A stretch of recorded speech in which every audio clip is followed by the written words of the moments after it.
बचपन से मेरे मन में भी ये सवाल था कि आखिर कैसे पृथ्वी को समुद्र में छिपा दिया जबकि समुद्र पृथ्वी पर ही है। हिरण्यकश्यप का भाई हिरण्याक्ष ने पृथ्वी को ले जाकर समुद्र में छिपा दिया था। फलस्वरूप भगवान विष्णु ने सूकर का रूप धारण करके हिरण्याक्ष का वध किया और पृथ्वी को पुनः उसके कक्ष में स्थापित कर दिया। इस बात को आज के युग में एक दंतकथा के रूप में लिया जाता था। लोगों का ऐसा मानना था कि ये सरासर गलत और मनगढ़ंत कहानी है, लेकिन नासा के एक खोज के अनुसार खगोल विज्ञान की 2 टीमों ने ब्रह्मांड में अब तक खोजे गए पानी के सबसे बड़े और सबसे दूर के जलाशय की खोज की है। उस जलाशय का पानी हमारी पृथ्वी के समुद्र के 140 खरब गुना पानी के बराबर है, जो 12 बिलियन से अधिक प्रकाश वर्ष दूर है। जाहिर सी बात है कि उस राक्षस ने पृथ्वी को इसी जलाशय में छुपाया होगा। इसे आप भवसागर भी कह सकते हैं, क्योंकि हिंदू शास्त्र में भवसागर का वर्णन किया गया है। जब मैंने ये खबर पढ़ा तो मेरा भी भ्रम दूर हो गया। और अंत में मैं सिर्फ इतना ही कहना चाहूँगा कि जो इस ब्रह्मांड का रचयिता है, जिसके मर्जी से ब्रह्मांड चलता है, उसकी शक्तियों की थाह लगाना एक तुच्छ मानव के वश की बात नहीं है।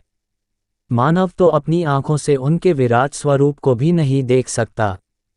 कुछ बेवकूफ़ जिन्हें ये लगता है कि हमारा देश और यहाँ की सभ्यता गंवार है, जिन्हें लगता है कि नासा ने कह दिया तो सही ही होगा, जिन्हें ये लगता है कि भारत की सभ्यता, भारत का धर्म और ज्ञान विज्ञान सबसे पीछे है, उनके लिए मैं बता दूं कि सभ्यता, ज्ञान, विज्ञान, धर्म, सम्मान भारत से ही शुरू हुआ है। अगर आपको इस पर भी सवाल करना है तो आप इतिहास खंगाल कर देखिए। जिन सभ्यताओं की मानकर आप अपने ही धर्म पर सवाल कर रहे हैं, उनके देश में जाकर देखिए। उनके भगवान तथा धर्म पर कोई सवाल नहीं करता, बल्कि उन्होंने अपने धर्म का इतना प्रचार किया है कि मात्र 2000 साल में ही आज संसार में सबसे ज़्यादा ईसाई हैं। और आप जैसे बेवकूफ़ों को धर्म परिवर्तन कराते हैं, और आप बेवकूफ़ हैं जो खुद अपने ही देश और धर्म पर सवाल करते हैं। अगर उनकी तरह आपके भी पूर्वज बंदर थे तो आपका सवाल करना तथा ईश्वर पर तर्क करना सर्वदा उचित है। कौन होता है नासा जो हमें ये बताएगा कि आप सही हैं या गलत? हिंदू धर्म कितना प्राचीन है इसका अनुमान भी नहीं लगा सकता नासा। जब इंग्लैंड में पहला स्कूल खुला था तब भारत में लाखों गुरुकुल थे, और लाखों साल पहले 4 वेद और 18 पुराण लिखे जा चुके थे। जब भारत में प्राचीन राजप्रथा चल रही थी तब ये लोग कपड़े पहनना भी नहीं जानते थे। तुलसीदास जी ने तब सूर्य के दूरी के बारे में लिख दिया था जब दुनिया को दूरी के बारे में ज्ञान ही नहीं था। खगोल शास्त्र के सबसे बड़े वैज्ञानिक आर्यभट्ट जो भारत के थे, उन्होंने दुनिया को इस बात से अवगत कराया कि ब्रह्मांड क्या है, पृथ्वी का आकार और व्यास कितना है।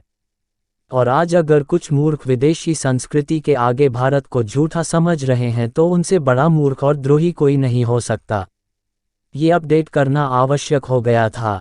जिनके मन में ईश्वर के प्रति शंका है, जो वेद और पुराणों को बस एक मनोरंजन का पुस्तक मानते हैं, उनके लिए शास्त्र कहता है, भगवान विष्णु के प्रति प्रीति नहीं रखने वाला अस्नेही या विरोधी, इसे ईश्वर विरोधी भी कहा गया है। ऐसे परमात्मा विरोधी व्यक्ति मृतक के समान है। ऐसे अज्ञानी लोग मानते हैं कि कोई परम तत्व है ही नहीं। जब परम तत्व है ही नहीं तो ये संसार स्वयं ही चलायमान है। हम ही हमारे भाग्य के निर्माता है। हम ही संचार चला रहे हैं। हम जो करते हैं वही होता है। अविद्या से ग्रस्त ऐसे ईश्वर विरोधी लोग मृतक के समान है जो बगैर किसी आधार और तर्क के ईश्वर को नहीं मानते हैं। उन्होंने ईश्वर के नहीं होने के कई कुतर्क एकत्रित कर लिए हैं। दिन और रात का सही समय पर होना, सही समय पर सूर्य अस्त और उदय होना, पेड़ पौधे, अणु परमाणु तथा मनुष्य की मस्तिष्क की कार्यशैली का ठीक ढंग से चलना ये अनायास ही नहीं हो रहा है। जीव के अंदर चेतना कहाँ से आता है? हर प्राणी अपने जैसा ही बीज कैसे उत्पन्न करता है? शरीर की बनावट उसके जरूरत के अनुसार ही कैसे होता है? बिना किसी निराकार शक्ति के ये अपने आप होना असंभव है। और अगर अब भी ईश्वर और वेद पुराण के प्रति तर्क करना है तो उसके जीवन का कोई महत्व नहीं है।